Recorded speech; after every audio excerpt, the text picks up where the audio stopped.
चलिए आगे हम लोग बढ़ते हैं।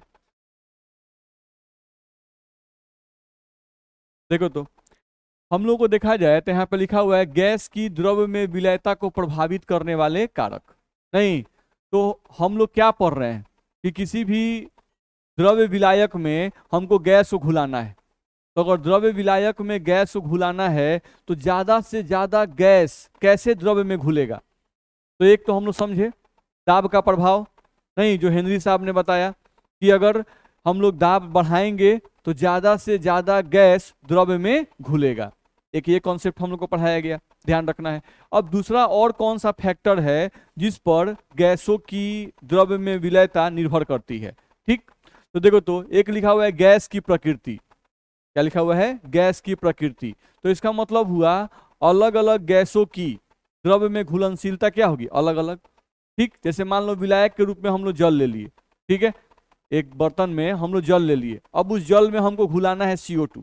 ठीक, जैसे हम यहाँ पे एग्जांपल लें, मान लो हम लोग यहाँ से ले लिए एक बर्तन, दूसरा बर्तन और तीसरा बर्तन। इसमें भी इस तीनों बर्तन में हम लोग जल लिए हुए यानी वाटर लिए हुए हैं। इसमें भी वाटर है, इसमें भी वाटर है और इसमें भी वाटर है। ठीक है, अब इसमें हमको घुलाना है CO2 गैस, इसमें घुलाना है हमको O2 गैस और इसमें घुलाना है हमको N2 गैस। नहीं, तो तीनों गैस क्या है, अलग अलग, जबकि विलायक तीनों क्या है, सेम। यहाँ भी जल है, ये भी जल है, ये भी जल है। नहीं, लेकिन तीनों गैस क्या है, अलग अलग। तो अलग अलग गैसों की प्रकृति क्या होती है, अलग अलग, ध्यान रखना है। अब जैसे यहाँ CO2 गैस दिया हुआ है, यहाँ O2 गैस दिया हुआ है, यहाँ N2 गैस दिया हुआ है। नहीं, तो कौन सा गैस द्रव्य में जल्दी घुलेगा, कौन सा गैस द्रव्य में जल्दी घुलेगा।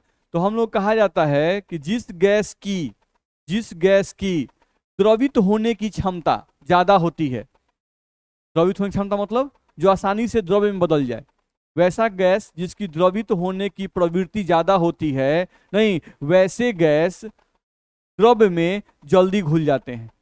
नहीं, ध्यान रखना है। तो यहां से पहला पॉइंट हम लोग लिख लें। पहला पॉइंट हम लोग क्या कह रहा है, ये बोल रहा है कि जिस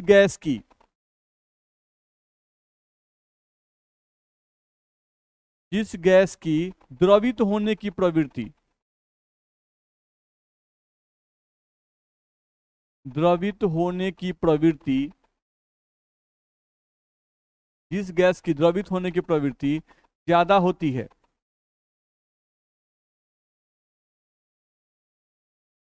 ज्यादा होती है, वह गैस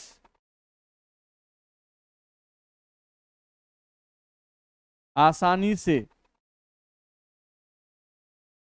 वह गैस आसानी से द्रव्य में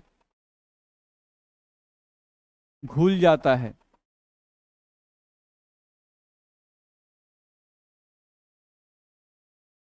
ध्यान रखना है। तो जिस गैस की द्रवित होने की प्रवृत्ति ज्यादा होती है वह गैस आसानी से द्रव में क्या होता है, घुल जाता है। ठीक, अब कौन सा गैस आसानी से द्रवित होगा और कौन सा गैस आसानी से द्रवित नहीं होगा, तो ये तो हम लोग पढ़ चुके हैं, KH वैल्यू। जिस गैस के KH का मान कम होगा वह गैस आसानी से द्रवित हो जाता है। ध्यान रखना है, पिछले क्लास में पढ़े थे KH वैल्यू। तो अगला पॉइंट हम लोग का इसमें क्या आता है कि जिस गैस के KH का मान, जिस गैस के KH का मान कम होता है, जिस गैस से KH का मान कम होता है वह आसानी से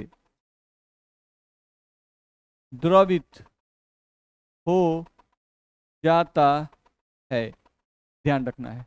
तो जिस गैस से KH का मान कम होगा वो आसानी से द्रवित हो जाता है, ये बात हम लोग को ध्यान रखना होगा।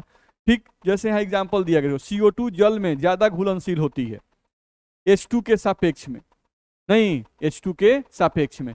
तो कोई बोलता है कि कारण बताओ, यहाँ देखो क्यों किया, क्योंकि के बाद कारण छोड़ा हुआ है। तो हम लोग क्या लिखेंगे कि CO2 के KH का मान कम होता है, नहीं, और H2 के KH का मान ज्यादा होता है, इसलिए CO2 जल में जल्दी घुल जाता है और H2 जल में जल्दी नहीं घुलता है।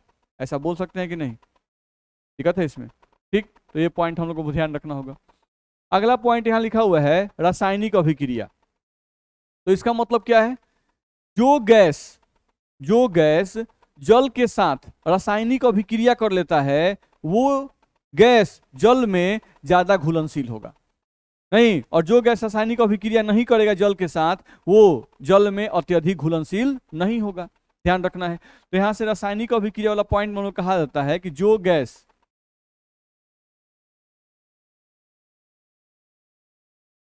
जल के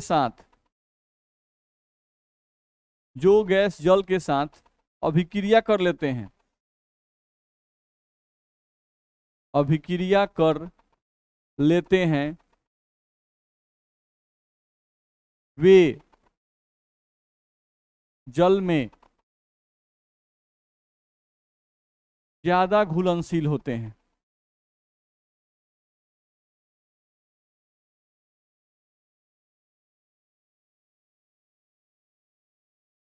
वे जल में ज्यादा घुलनशील होते हैं। तो जो गैस जल के साथ अभिक्रिया कर लेते हैं वे जल में ज्यादा घुलनशील होते हैं, ऐसा बात हम लोग कहा जा रहा है। ध्यान रखना है, इसमें दिक्कत है। ठीक, तो pH का वैल्यू एक्सपेरिमेंटल होता है। ये वैल्यू आपको जब तक दिया नहीं रहेगा तब तक कैसे पता चलेगा? बात समझ रहे हैं ना? नहीं, ये चीजें एक्सपेरिमेंटल हैं। आपको 3-4 गैस ABC करके दे देगा और KH का वैल्यू दे देगा। नहीं, तो आपको देखना होगा किसके KH का मान कम है। जिसके KH का मान कम है वो जल में या द्रव में जल्दी घुल जाएगा। ध्यान रखना है। ठीक है, तो ये गैसेस तो बहुत सारे हैं, कितने KH का वैल्यू हम लोग याद करेंगे? बात समझ रहे हैं ना? तो ये ध्यान रखना होगा। सेम रासायनिक अभिक्रिया, तो रासायनिक अभिक्रिया क्या कहा गया कि जो गैस जल के साथ अभिक्रिया कर लेते हैं वे जल में ज्यादा घुलनशील होते हैं। जैसे एग्जांपल HCl को पानी में डाला गया, ये पानी के साथ अभिक्रिया कर लिया, तो इसका मतलब HCl क्या है, ज्यादा घुलनशील होगा जल में। NH3 अमोनिया जल में डाला गया तो उसके साथ अभिक्रिया करके अमोनियम हाइड्रोक्साइड बना लिया, नहीं, इसका मतलब जल में क्या होगा, ज्यादा घुलनशील होगा। बस में आ रहा है ना? तो जिनका भी जल के साथ अभिक्रिया होगा वो जल में क्या होंगे, ज्यादा घुलनशील होंगे। बोलो, दिक्कत है इसमें? ठीक, अब जैसे कुछ गैसेज हैं जो जल के साथ अभिक्रिया नहीं करती हैं, जैसे हम लोग यहाँ से ले लें ब्यूटेन या मीथेन गैस, CH4 ले लें, ये CH4 गैस हो गया। अब यहाँ से H2O को हम यहाँ पर डाल दिए, नहीं, अब ये CH4 जो है H2O के साथ अभिक्रिया नहीं कर रहा है। नहीं, तो अभिक्रिया नहीं कर रहा है, इसका मतलब हुआ कि CH4 क्या होगा, इनसॉल्युबल। ये क्या होगा हमारा, इनसॉल्युबल। बोलो, दिक्कत है इसमें? नहीं, तो ये पॉइंट भी ध्यान रखना होगा। ठीक, चलो अगले पॉइंट पे आ जाओ। तो यहां से 2 पॉइंट दिमाग में आया था हम लोग के।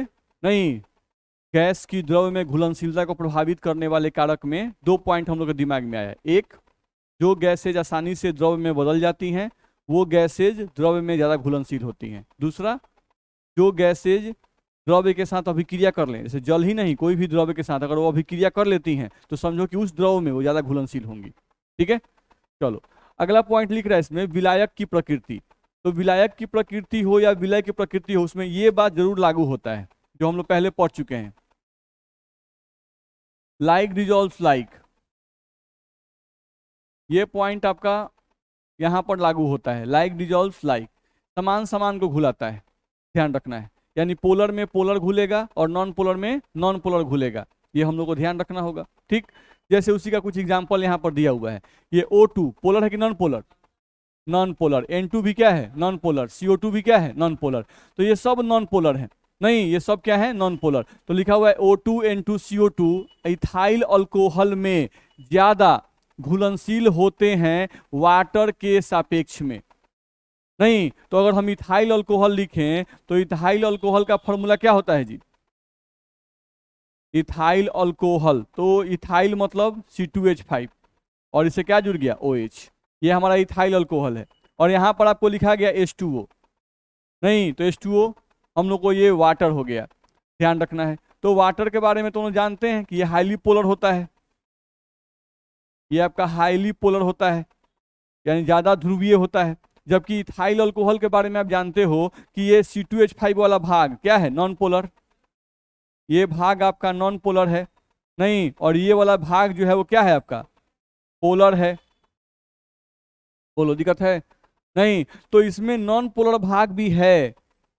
नहीं, तो बताओ यहाँ जो O2 N2 CO2 जो कि नॉन पोलर हैं वो ज्यादा किस में घुलेंगे, इथाइल अल्कोहल में कि जल में? इथाइल अल्कोहल में जल्दी घुलेंगे। नहीं तो लाइक डिजॉल्व्स लाइक कॉन्सेप्ट यहाँ काम करता है, ध्यान रखना है।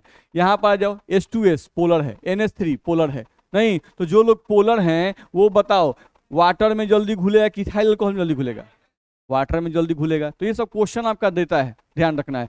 कोई भी आपको विलय दे देगा, H2S ही दे देगा और बोलेगा कि H2S is more soluble, H2S ज्यादा घुलनशील है, ऑप्शन दिया जल में, नहीं इथाइल अल्कोहल में, दोनों में बराबर घुलनशीलता है, इनमें से कोई नहीं। नहीं तो जब भी H2S दिया तो आपको पहचानने आना चाहिए कि H2S हमारा पोलर है कि नॉन पोलर। अगर आप पहचान लिए कि भाई H2S हमारा पोलर है तब तो जल में ज्यादा घुलनशील होगा। अगर आप नहीं पहचान पाएगा तो गलत ठीक हो जाएगा, दिक्कत है। नहीं तो ये पॉइंट आपको ध्यान में आना चाहिए। चलो अगले पॉइंट पे आ जाओ, ताप का प्रभाव। नहीं तो ये बताओ कि कोई भी द्रव्य ले लिए और द्रव्य में गैस को घुला दिए, द्रव्य लिए और द्रव्य में गैस को घुला दिए। कैसे घुलता है? प्रेशर लगाकर, दाब लगाकर आप गैस को घुला दिए, ठीक।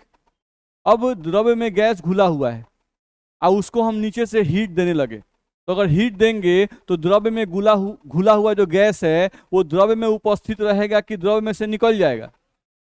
द्रव्य में से निकल जाएगा, यानी घुलनशीलता क्या होगी? घट जाएगी। तो घुलनशीलता क्यों घट गई? नहीं तो अगर हम ताप बढ़ाते हैं तो उसके कारण क्या होती है? गैसों की ऊर्जा बढ़ती है। गैसों की ऊर्जा बढ़ने से क्या होता है? गैसों की गतिज ऊर्जा बढ़ जाती है। गतिज ऊर्जा बढ़ने के कारण जो घुले हुए गैस हैं वो द्रव्य में से बाहर निकलना चाहते हैं, जिसके कारण घुलनशीलता क्या होती है? घट जाती है। ऐसा बोल सकते हैं कि नहीं? बोल सकते हैं, ध्यान रखना है। तो पहला पॉइंट ताप का प्रभाव। तो ताप के प्रभाव में हम लोग को यहाँ पे बोला गया कि ताप बढ़ाने पर, ताप बढ़ाने पर गैसों की द्रव्य में घुलनशीलता, गैसों की द्रव्य में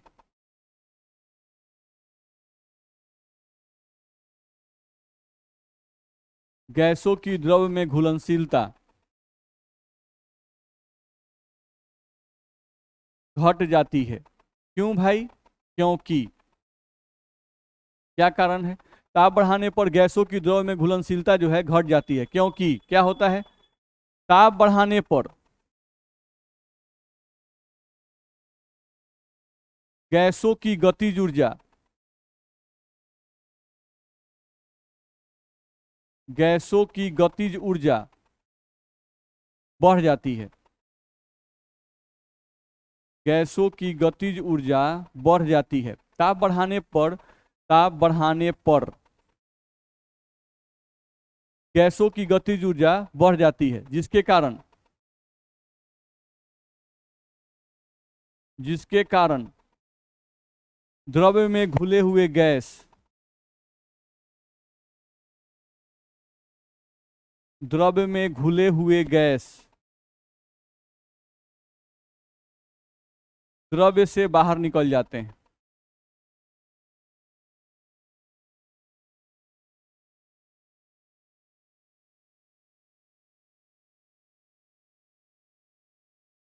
बोलो इस पॉइंट में दिक्कत है? ठीक। इसी बात को हम लोग को ऐसे भी लिखा रहता है, बात समझो। हम लोग पिछले क्लास में आपको बताए थे कि किसी भी द्रव्य में अगर गैस घुलाना है तो गैस घुलाने के लिए हम लोग क्या करते हैं? प्रेशर अप्लाई करते हैं, दाब लगाते हैं। अब अगर तुम दाब लगाओगे तो गैस के कण जो हैं वो आपस में टकराते हैं। नहीं, अब उनके टकराव के कारण ऊर्जा बाहर निकलती है। उनके टकराव के कारण क्या होती है? ऊर्जा बाहर निकलती है, ध्यान रखना है। नहीं तो गैसों का द्रव्य में घुलनशीलता एक ऊष्माक्षेपी प्रक्रिया है। कैसा प्रक्रिया है? ऊष्माक्षेपी। क्यों बोल रहे हैं ऐसा? क्योंकि हम लोग गैस पर प्रेशर लगाते हैं, तो प्रेशर लगाते हैं तो गैस के कण टकराते हैं, टकराते हैं तो ऊर्जा मुक्त होती है। तो जिस प्रक्रिया में ऊर्जा मुक्त होती है उस प्रक्रिया को हम लोग क्या कहते हैं? ऊष्माक्षेपी। तो गैसों की द्रव्य में घुलनशीलता एक ऊष्माक्षेपी प्रक्रिया है। तो लैसतल्य नियम के अनुसार यदि घुलनशीलता की प्रक्रिया ऊष्माक्षेपी होती है तो ताप बढ़ाने पर घुलनशीलता घट जाती है, ध्यान रखना है। तो ऐसे भी बुक में हम लोग को लिखा रहता है, तो यह वही पॉइंट हम यहाँ लिख रहे हैं। अगला पॉइंट हम लोग कहा जा रहा है कि गैस की द्रव्य में घुलनशीलता, गैस की द्रव्य में घुलनशीलता, गैस की द्रव्य में घुलनशीलता एक ऊष्माक्षेपी प्रक्रिया है।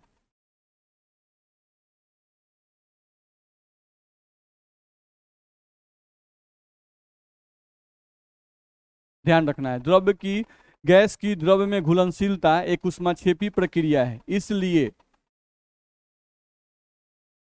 इसलिए ले सैतल्य नियम के अनुसार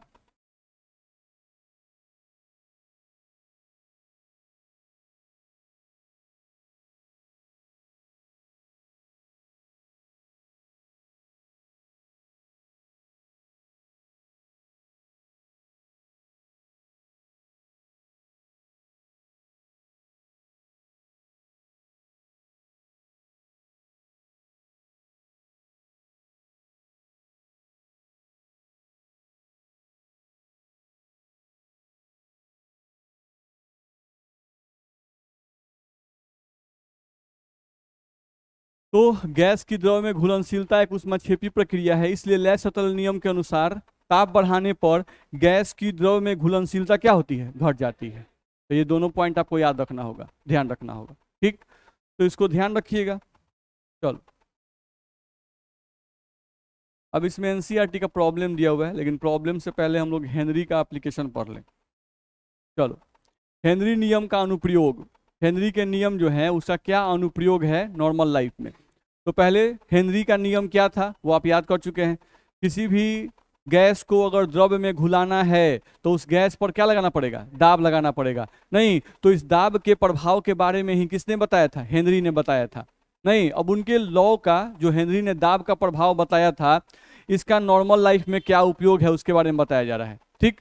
तो पहला उपयोग देखा जाए तो हम लोग कहा जा रहा है कि जो भी आपका नॉर्मल लाइफ में जो आप कोल्ड ड्रिंक्स पीते हैं, सोडा वाटर यूज करते हैं या बियर यूज करते हैं, नहीं, इसमें हेनरी का नियम उपयोग किया जाता है। तो कैसे उपयोग किया जाता है, नहीं तो जो भी आपका कोल्ड ड्रिंक्स है या सोडा वाटर है या बियर जो हम लोग का होता है, उसका मेन कंपोनेंट है कि पानी के अंदर CO2 गैस को घुलाया जाता है। पानी के अंदर CO2 गैस को घुलाया जाता है। जैसे होता क्या है, नहीं तो आपको यहां से बोतल लिया जाता है,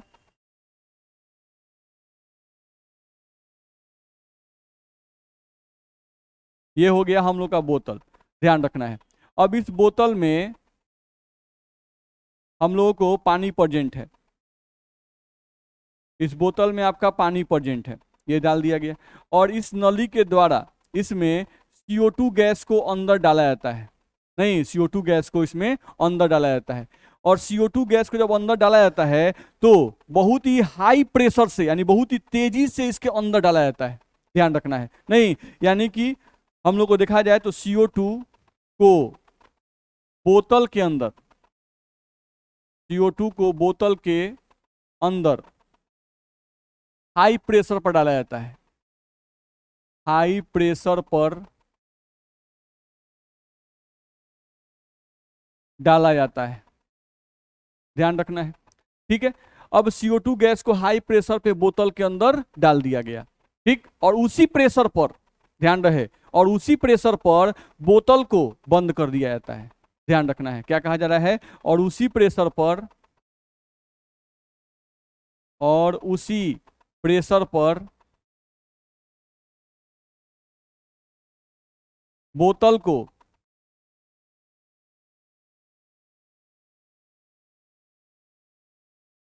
बंद कर दिया जाता है,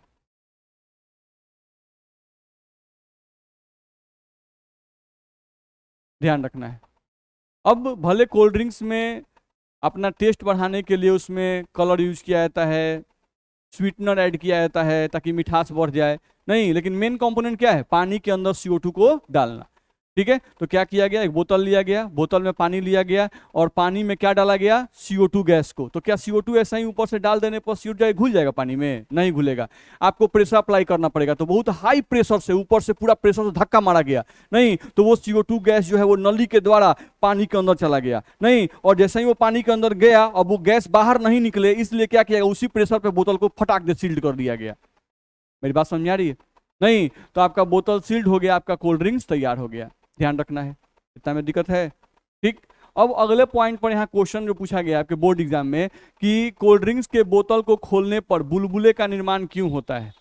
नहीं, कोल्ड ड्रिंक्स के बोतल खोलते हैं तो बुलबुले का निर्माण क्यों होता है, ऐसा बोला गया। तो देखो, आपका जो कोल्ड ड्रिंक्स का बोतल था, आपका ये जो कोल्ड ड्रिंक्स का बोतल था, इसमें आपका पानी था और पानी के अंदर घुला हुआ क्या है, पानी के अंदर आपका CO2 गैस घुला हुआ है। नहीं, तो ये आपका स्टार वाला CO2 गैस हो गया। ठीक है, तो इस तरह से आपका CO2 गैस घुला हुआ है पानी के अंदर और बोतल जो था वो सील्ड था, बोतल जो था आपका वो बंद था, ध्यान रखना है। ठीक, अब नॉर्मल जो प्रेशर होता है, नॉर्मल प्रेशर जो प्रकृति का प्रेशर होता है वो होता है 1 ATM। नहीं, नेचुरल प्रेशर, प्राकृतिक प्रेशर, प्राकृतिक प्रेशर यानी प्राकृतिक दाब की बात करें जो प्रकृति हम लोग के ऊपर लगाती है, वो कितना लगाती है, 1 ATM। 1 ATM का प्रेशर प्रकृति हम लोग के ऊपर लगाती है। नहीं, ध्यान रखना है। तो ये नॉर्मल प्रेशर हो गया जो हमेशा लगता रहता है। ठीक, आप CO2 गैस को जब अंदर डाले तो हाई प्रेशर पर डाले। नहीं, यानी कि मान लो कि आप इस CO2 गैस को 5 ATM प्रेशर से अंदर डाले, नहीं, और उसी प्रेशर पे बोतल को सील्ड कर दिए, तो अंदर का प्रेशर, ये जो अंदर है, अंदर बोतल के अंदर का दाब, तो अंदर का दाब कितना हो गया, अंदर का दाब हो गया 5 ATM। नहीं, तो आपको बोलना होगा कि भाई कोल्ड ड्रिंक्स के बोतल के अंदर का दाब ज्यादा होता है, नहीं, और बोतल के बाहर का दाब कम होता है। ठीक, अब जैसा ही हम ओपनर लेते हैं और बोतल को खोलना शुरू करते हैं, नहीं, तो बोतल को आप जैसा ही खोलिएगा, खोलना शुरू किए तो क्या होगा, बोतल के अंदर का दाब घटने लगेगा। नहीं, आप तो बोतल बंद किए हैं तब प्रेशर 5 ATM है और बोतल खोल रहे हैं, तो खोलिएगा तो क्या होगा, प्रेशर घटेगा। जब दाब घटेगा तो अंदर घुला हुआ CO2, जो अंदर पानी में घुला हुआ CO2 है, वो पानी में से बाहर निकलने की कोशिश करेगा। नहीं, क्योंकि हर एक चीज जो है वो क्या चाहता है, ज्यादा दाब से कम दाब की तरफ जाना चाहता है। जाना चाहेगा कि नहीं जाएगा, चाहेगा। नहीं, चाहेगा कि हम भाई जो ज्यादा दाब के अंदर हैं, बोतल खुल रहा है तो हम बाहर निकले, ध्यान रखना है। तो जैसे ही बोतल आप खोलिएगा, बोतल के अंदर का दाब कम होना चाहेगा। नहीं, दाब कम होने के कारण क्या होता है, पानी में घुला हुआ CO2 पानी में से निकलने की कोशिश करता है, उसी समय बुलबुले का निर्माण होता है। उस समय क्या होता है, बुलबुले का निर्माण होता है। जितना ही CO2 निकलेगा तेजी में, नहीं, उतना ही आपका बबल्स का फॉर्मेशन होता जाएगा, बबल्स का फॉर्मेशन होता जाएगा, ध्यान रखना है। बोलो, इसमें दिक्कत है? तो इस क्वेश्चन का आंसर लिख के आपको लाना है, ये आपका होमवर्क हुआ। नहीं, तो आप क्या लिखेंगे, आपको लिखना होगा कि कोल्ड ड्रिंक्स के बोतल के अंदर का दाब ज्यादा होता है, बाहर वायुमंडलीय दाब कम होता है। कोल्ड ड्रिंक्स के बोतल को जब खोलते हैं तो खोलने के बाद अंदर का प्रेशर कम होने लगता है, प्रेशर कम होने के कारण पानी के अंदर घुला हुआ CO2 गैस बोतल से बाहर निकलना चाहता है। नहीं, इसी प्रक्रिया के दौरान बुलबुले का निर्माण होता है। लिखा जाएगा, नहीं लिखाएगा, लिखा जाएगा। तो इसको बढ़िया से लिख के लाना है। चलिए अगले पॉइंट पे आइए। देखिए, तो अगर नॉर्मली हम लोग यहाँ से बात को समझें तो थोड़ा समझने की कोशिश कीजिए।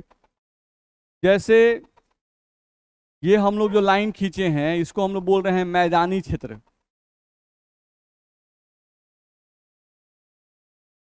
ध्यान रखना है, क्या बोल रहे हैं इसको, मैदानी क्षेत्र। अब मैदानी क्षेत्र में भी आदमी रहते हैं,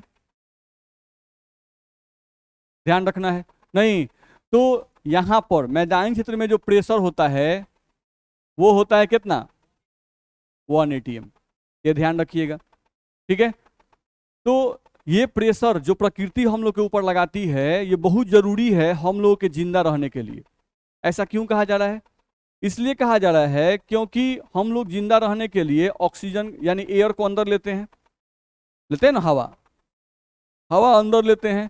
हवा में उपस्थित जो ऑक्सीजन है वो ऑक्सीजन, हवा में उपस्थित जो ऑक्सीजन है वो ऑक्सीजन आपके ब्लड में घुलता है, घुलता है कि नहीं घुलता है, घुलता है। तो ऑक्सीजन हवा में, सब कौन, हवा में बहुत सारी चीज हैं, नहीं, लेकिन सभी चीजें आपकी ब्लड के अंदर नहीं घुलती हैं।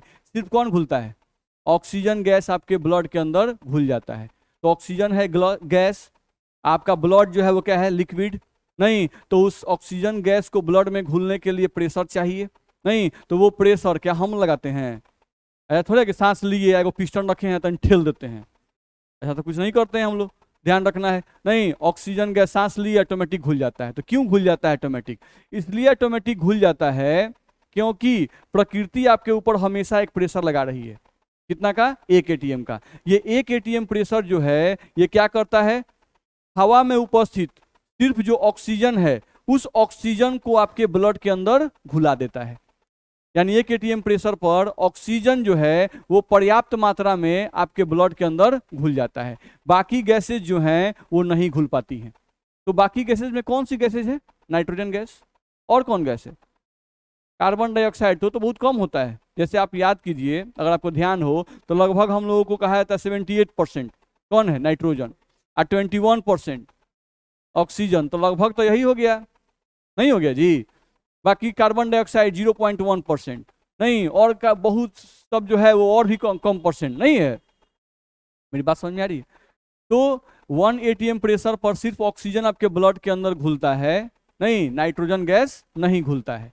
ठीक, अब ऑक्सीजन गैस आपके ब्लड में घुला, आपके ब्लड के अंदर बहुत सारी रासायनिक अभिक्रियाएं होती हैं, प्रक्रियाएं होती हैं, उन सब में ऑक्सीजन आपको मदद करता है, ध्यान रखना है। ठीक है, उन सब में ऑक्सीजन क्या करता है? आपका मदद करता है। चलो, इतना बात समझ में आया। ठीक, तो इसका मतलब दिमाग में क्या बैठाना हुआ कि ब्लड में ऑक्सीजन को घुलने के लिए सबसे अच्छा प्रेशर कौन सा है? 1 एटीएम। जो कहाँ मिलता है? मैदानी क्षेत्र में। कहाँ मिलता है? मैदानी क्षेत्र में। तो हम लोग जहाँ पर हैं इसको बोलते हैं मैदानी क्षेत्र। इसको क्या बोलते हैं? मैदानी क्षेत्र। तो यहाँ पर रहने के लिए सबसे सुटेबल क्लाइमेट होता है, ध्यान रखना है। ठीक, आप जैसे जैसे ऊपर जाइएगा, जैसे जैसे नीचे से ऊपर जाइएगा, आपका प्रेशर जो है वो घटता जाता है। नहीं, जैसे आप ऊपर कोई पहाड़ी क्षेत्र में रह रहा है तो पहाड़ी क्षेत्र में हो सकता है कि वहां का प्रेशर 0.8 एटीएम हो जाए। कितना हो जाए? 0.8 एटीएम। इसीलिए पहाड़ी क्षेत्र में जो लाइफ होता है वो डिफिकल्ट होता है, वहां रहना उतना आसान नहीं होता है। देखिएगा वहां पे आबादी भी बहुत कम होती है, बहुत कम लोग वहां बसते हैं, ध्यान रखना है। एक घर यहाँ मिलेगा तो फिर मिलेगा 1 किलोमीटर बाद, बस में आ रहा है ना? तो जैसे जैसे ऊपर जाइएगा प्रेशर क्या होगा? घटेगा, ध्यान रखना है। वैसा ही मैदानी क्षेत्र से नीचे आइएगा तो प्रेशर बढ़ेगा। यानी मान लो यहाँ पर 0.8 है, इस मैदानी क्षेत्र से आप नीचे जाइएगा तो प्रेशर आपका बढ़ता जाएगा। यानी मान लीजिए आपकी बहुत नीचे आते हैं तो प्रेशर 5 एटीएम भी हो सकता है। कितना हो सकता है? 5 एटीएम तक भी चला जाता है। मेरी बात समझ में आ रही है? इतना में दिक्कत है नहीं। तो मैदानी क्षेत्र का प्रेशर 1 एटीएम, मैदानी क्षेत्र से नीचे जाएंगे तो प्रेशर बढ़ता जाएगा। ये 5 एटीएम हम मान लिए हैं। ऐसा ही, ये नहीं कि 5 एटीएम में होता है, नहीं, 5 एटीएम भी सकता है, 7 भी सकता है, 6 भी सकता है, 2 एटीएम सकता है। मतलब इससे बढ़ता जाएगा जैसे जैसे नीचे जाइएगा। ऊपर जाइएगा प्रेशर घटता जाएगा। 0.8 हो सकता है कि इससे भी कम हो जाए, 0.5 नहीं, उससे भी कम हो सकता है, ध्यान रखना है। तो जैसे जैसे ऊपर जाएंगे प्रेशर क्या होगा? घटता जाएगा। ये 2 पॉइंट ध्यान रखना है। इतना में दिक्कत है? चलिए, अब जो समुद्री गोताखोर हैं, समुद्री गोताखोर जिसको डीप सी डाइवर कहते हैं या स्क्यूबा डाइवर भी कहा जाता है, नहीं, जो समुद्री गोताखोर होते हैं वो क्या होते हैं कि मैदानी क्षेत्र से अंदर गए, समुद्र के अंदर गए। जैसे जैसे आप समुद्र के नीचे जाइएगा वैसे वैसे आप पर लगने वाला प्रेशर क्या होगा? बढ़ता जाएगा। तो जो भी गोताखोर थे वो गोताखोर अपने पीठ के ऊपर सिलेंडर लाद लेते थे, नहीं, और सिलेंडर लाद के मुंह में क्या लगाते थे? मास्क। वो जो सिलेंडर होता है उसमें क्या भरा रहता है? एयर का रहा सब। ऑक्सीजन कौन बोल देता है? ऑक्सीजन सिलेंडर, सुन लिया है सब, ऑक्सीजन सिलेंडर, ऑक्सीजन सिलेंडर। किसी भी सिलेंडर में प्योर ऑक्सीजन नहीं मिलता है, बस में है ना। हर एक जो सिलेंडर होता है उसमें एयर ही भरा रहता है। हाँ, कोशिश ये किया जाता है कि मैक्सिमम उसमें से डस्ट पार्टिकल निकाल दिया जाए, नहीं, मैक्सिमम जो हार्मफुल गैसेज हैं उनको थोड़ा निकाल दिया जाए, नहीं, ये किया जाता है। लेकिन भरा कौन चीज रहता है? एयर, ध्यान रखना है। प्योर ऑक्सीजन नहीं भरा रहता है, ठीक है, ये दिमाग में रखिएगा। तो जो सिलेंडर लाद के जाते हैं उसमें क्या भरा रहता है? एयर, नहीं, प्योर एयर, ध्यान रखना है। अब उस प्योर एयर में मेनली क्या होता था? ऑक्सीजन और नाइट्रोजन। क्या होता था? ऑक्सीजन और नाइट्रोजन। अब गोताखोर सिलेंडर लिए, मास्क लगाए और कूद गए, नहीं, जैसे जैसे वो नीचे चलते गए उनके ऊपर प्रेशर बढ़ता गया, प्रेशर बढ़ता गया, प्रेशर बढ़ता गया। वो सांस ले रहे हैं सिलेंडर के माध्यम से।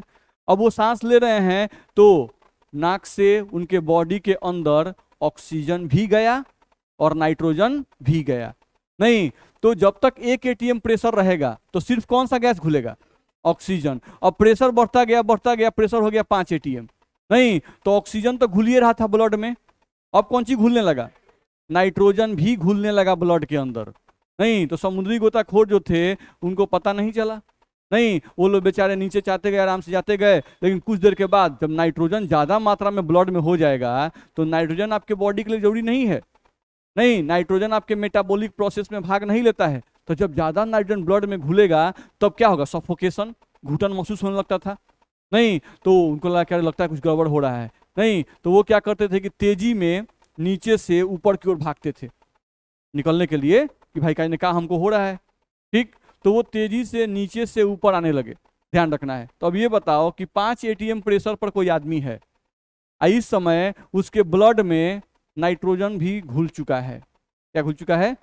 नाइट्रोजन भी घुल चुका है। अब ये आदमी यहां से तेजी में ऊपर की ओर जाएगा, तो ऊपर की ओर जाएगा तो बताओ प्रेशर 5 atm से घटना शुरू हो कि नहीं होगा? घटेगा, क्योंकि वो 5 atm से कहां की ओर भाग रहा है? 1 atm की तरफ। नहीं, तो उसका प्रेशर, उस पर लगने वाला प्रेशर तेजी में घटेगा। नहीं, जब तेजी में उस पर लगा हुआ प्रेशर घटेगा तो उसके ब्लड के अंदर जो ऑक्सीजन घुला हुआ, सॉरी, जो नाइट्रोजन घुला हुआ था जो कि यूज नहीं हुआ बॉडी में, वो यूज नहीं हुआ। नहीं, तो नाइट्रोजन जो घुला हुआ था वो तेजी में बाहर निकलेगा बॉडी से। नहीं, तो ब्लड में घुला हुआ नाइट्रोजन तेजी से, अगर आप नीचे से ऊपर की ओर आइएगा तो ब्लड में घुला हुआ नाइट्रोजन भी तेजी से आपके बॉडी से बाहर निकलने की कोशिश करेगा। ठीक, अब वो ब्लड में से नाइट्रोजन जब तेजी से बाहर निकल रहा है तो क्या होगा? ब्लड में बबल्स बनेगा कि नहीं बनेगा? बनेगा। अभी आप देख रहे थे कि कोल्ड ड्रिंक्स का बोतल खोल रहे थे तो प्रेशर घटा तो पानी में घुला हुआ CO2 बाहर निकलता है। जब बाहर निकलता है तो पूरा बबल्स बनाता है। वैसा ही जब घुला हुआ नाइट्रोजन आपके ब्लड से तेजी में बाहर निकलने की कोशिश करेगा, नहीं, तो आपके ब्लड में जहां तहां पूरा बबल्स बनना शुरू होगा, पूरा एयर क्रिएट करेगा वो। नहीं, अब इस बबल्स बनने के कारण होता क्या था कि जहां जहां बेंड था, बेंड मतलब जहां जहां आपका हाथ घूम रहा है, नहीं, आपका पैर जहां जहां घूम रहा है, इसको कहते हैं बेंड्स। नहीं, तो जहां जहां आपका बेंड था उस बेंड पर एकाएक जो रक्त का प्रवाह था वो रुक गया। अब जैसे ही रक्त का प्रवाह रुका, रक्त के प्रवाह रुकने से पूरे बॉडी में बहुत बहुत जोरदार दर्द होता था। नहीं, अब उस दर्द के कारण या तो जो गोताखोर थे मर जाते थे, नहीं, या तो गोताखोर जो थे वो पैरालाइज हो जाते थे। मेरी बात समझ में आ रही है? नहीं, तो शुरू शुरू में ये दिमाग में दौड़ा दिया गया कि भाई समुद्र जो है उस समुद्र के अंदर भूत रहता है। नहीं, क्योंकि जो जा रहा है वो या तो पैरालिसिस उसको मार दे रहा है, या जो जा रहा है वो जिंदा वापस नहीं आ रहा है। इस बात में दिक्कत है? नहीं, तो क्यों लोग मर जाते थे ये समझ में आया?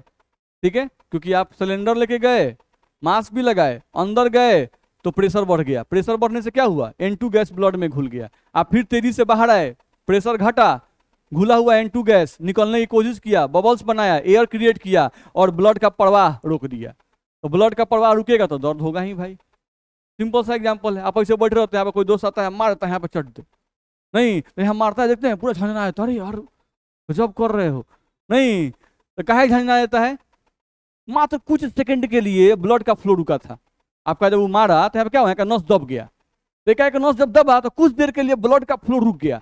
तो जब ब्लड का फ्लो रुका तो आपको एकदम अरे यार इतना दर्द कर रहा है, ऐसे मत मारा करो, नहीं होता है। मेरी बात समझ में आ रही है? नहीं, और उसमें तो बहुत देर तक ब्लॉकेज रह जाएगा, बहुत देर तक ब्लॉकेज हो जाएगा, ध्यान रखना है। तो इस कारण से दर्द होता था। तो ये जो बीमारी था, चूंकि बेंड पर दर्द होने का अंतर था, इसलिए इस बीमारी का नाम रख दिया गया बेंड। क्या रखा गया? बेंड। ध्यान रखना है, ठीक। तब हेनरी साहब आए। हेनरी साहब ने कहा कि नहीं, समुद्र के अंदर कोनो भूत नहीं है।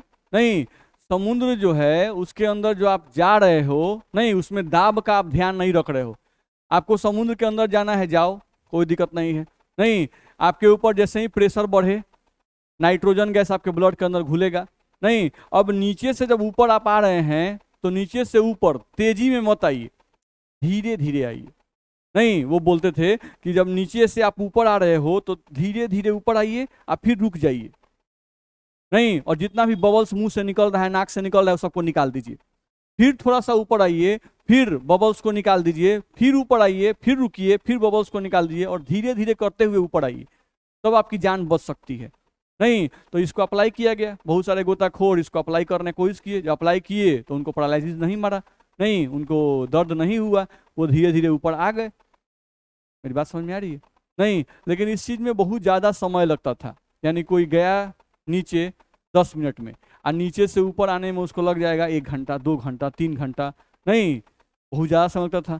तो इसको चेंज करने के लिए क्या किया गया कि जो स्क्यूबा डाइवर थे, जो गोताखोर थे, वो पीठ पर जो सिलेंडर ले जाते थे, उस सिलेंडर में मेनली ऑक्सीजन और नाइट्रोजन होता था। ठीक है, तो वो क्या किए कि जो सिलेंडर था उसमें नाइट्रोजन का परसेंटेज थोड़ा कम कर दिए, नाइट्रोजन का परसेंटेज थोड़ा कम कर दिए, नहीं और उसमें हीलियम गैस को और मिला दिए। कौन सा गैस मिला दिए? हीलियम गैस को और मिला दिए। नहीं, अब हीलियम गैस चूंकि अक्रिय गैस है, तो अक्रिय गैस होने के कारण से आपका हीलियम गैस जो है वो उच्च दाब पर भी ब्लड में नहीं घुलता है, यानी प्रेशर 5 हो जाए, 10 हो जाए, तब भी वो ब्लड के अंदर नहीं घुलता है। और साथ साथ उसके उपस्थिति के कारण जो नाइट्रोजन गैस है ये भी ब्लड में घुलना बंद कर देता है।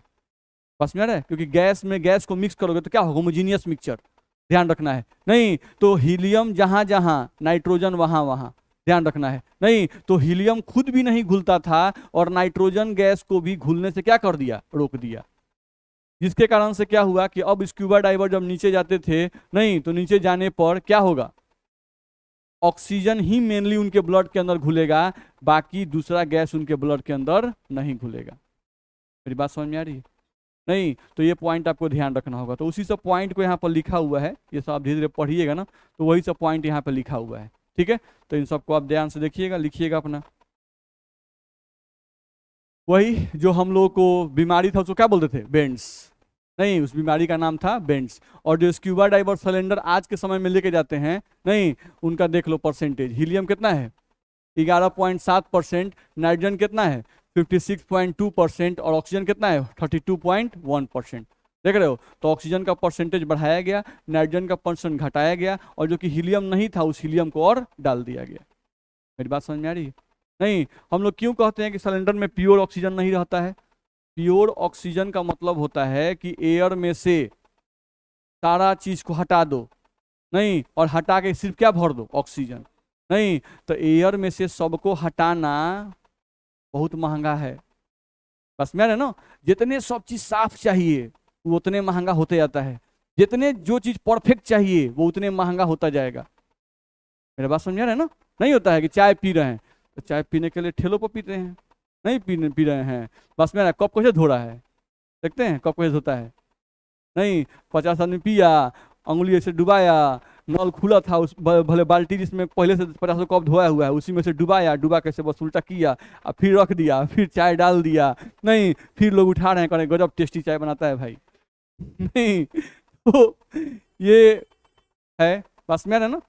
वैसा ही थोड़ा सा किसी होटल में चल जाइए थोड़ा सफाई और रहेगा, किसी और रेस्टोरेंट चल जाइए थोड़ा सा और सफाई रहेगा, 5 स्टार होटल में जाइए तो वहाँ पर और सफाई मिलेगा, नहीं लेकिन वहीं यहाँ पे 1 कप 500 का पड़ जाएगा, नहीं पड़ जाएगा?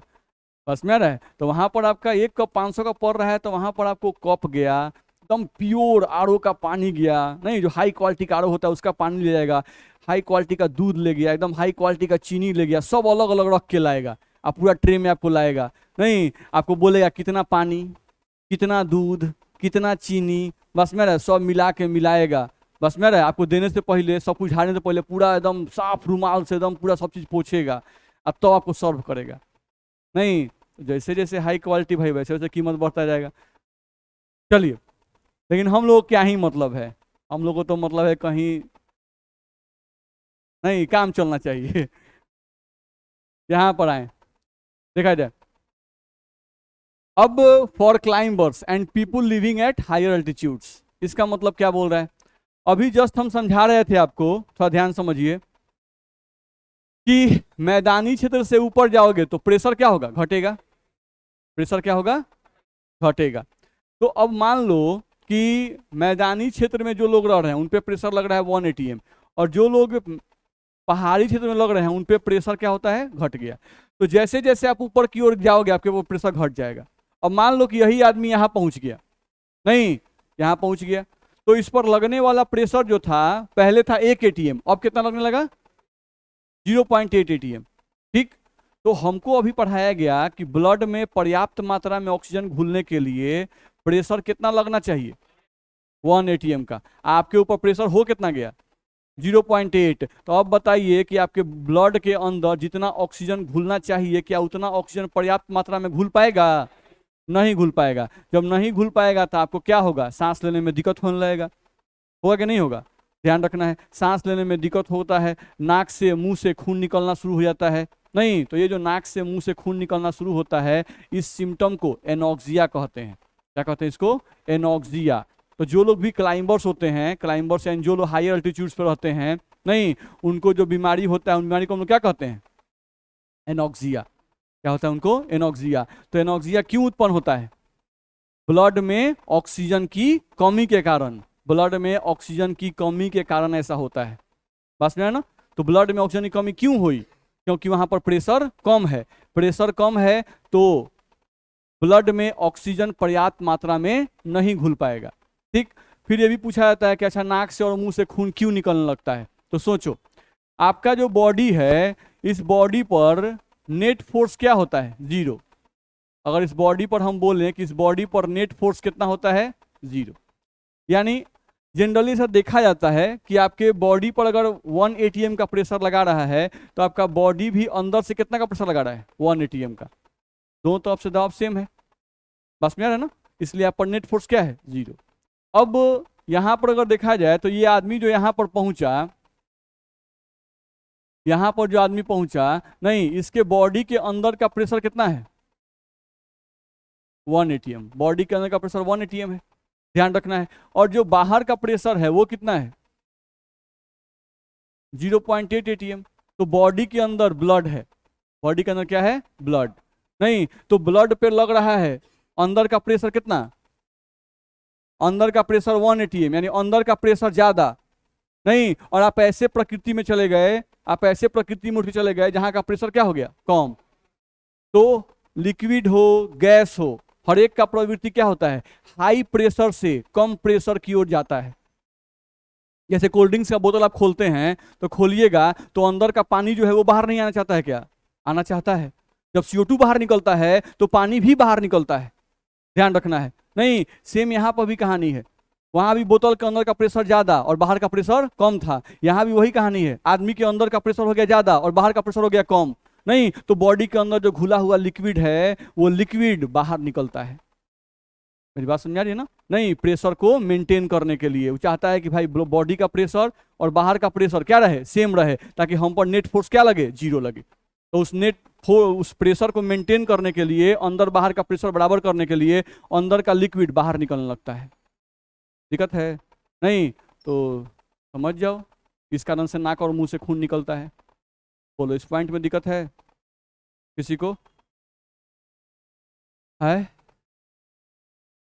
ब्लड प्रेशर भी बढ़ने का ये कारण होता है, ध्यान रखना है। बोल लेता है में दिक्कत नहीं ना है किसी को, ठीक है। तो ये पॉइंट भी आपका जो है वो पॉइंट आपको यहाँ पर लिखा हुआ है क्लाइंबर्स वाला उसको भी आप पढ़ लीजिएगा अपने से। ये सब वही सब पॉइंट यहाँ लिखा हुआ है, नहीं वही लिखा हुआ है, इन लक्षणों को क्या कहते हैं, एनॉक्सिया। ये जो आपका बीमारी उत्पन्न हो से क्या कहते हैं, एनॉक्सिया, ठीक है। तो ये सब पॉइंट आप ठीक से, तो ये सब पढ़ के आपको आना है।